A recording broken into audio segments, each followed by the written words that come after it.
Hello and welcome to the One Life Church devotional series where we cover the entire Bible in 20 months.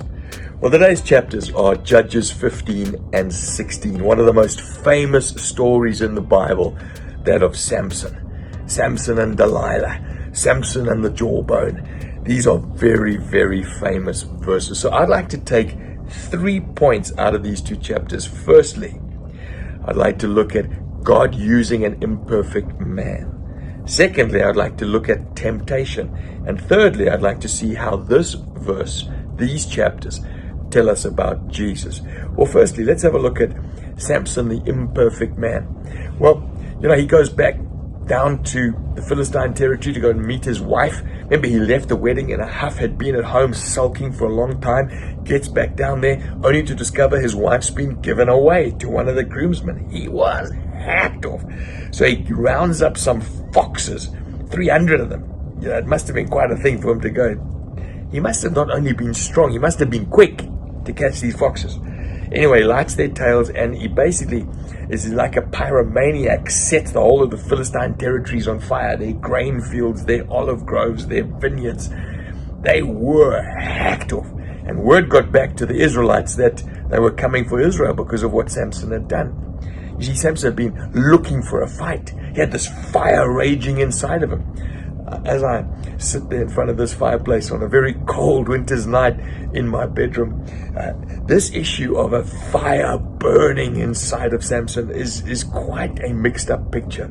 It says every now and again the Spirit of God came upon him and allowed him to do amazing things, but there was also a rage inside of him. There was also an imperfection and anger inside of him, a volatile temper. And yet God seems to put His Spirit on this man. It gives me great encouragement, that God would use someone like Samson. It means He could use a guy like me and someone like you.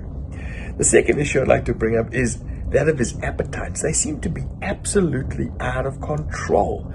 I mean, at the beginning of chapter 16, he finds himself a prostitute in Gaza, and the enemies surround him, and so he lets himself down at night just before midnight, and then he, just because he can, he rips their doors off his walls and drags it up a hill. I mean, this guy's appetites for a fight, his appetites for sex, his appetites for power seem to be absolutely unbridled. In 1 Corinthians 10, Paul shows us how we to handle temptation. He says, so if you think you're standing firm, be careful that you don't fall. It's not just weird guys like Samson that get tempted. You and me, we all get tempted. Be careful. Just when you think you've got it all together, I'm not like Samson. Be careful you don't fall. No temptation has overtaken you except which is common to man. We all get tempted. And God is faithful. See, when we get tempted, this verse says God is faithful. And He will not let you be tempted beyond what you can bear. You see, Samson didn't have to live the way he was living.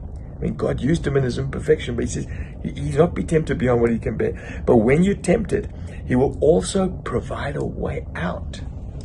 This is a huge relief to me, and it should be to you, that God says, just when you think you can't bear it anymore, realize that God won't let you be tempted beyond what you can, and He'll give you a way out. And so, Samson didn't take those ways out, and he flirted with Delilah. He married Delilah.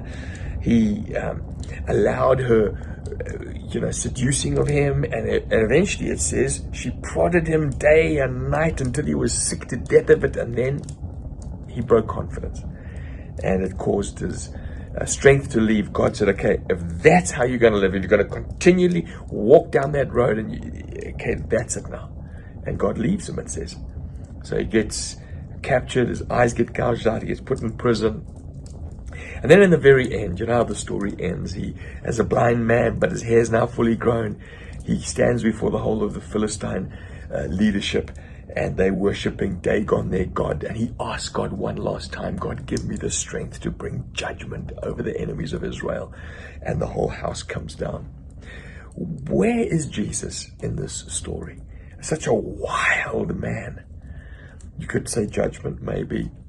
But Samson is a picture of Jesus in a way, giving his life to save his people, You see what Samson did there. He took out the leadership of Philistines, and his people were then freed from their tyranny. And Jesus gave his life, didn't he? And so in weakness, Jesus hung on the cross. In nakedness, Jesus hung on the cross. And as Jesus was stretched out, just like Samson was stretched out, and Jesus was killed, so the enemy was taken down too.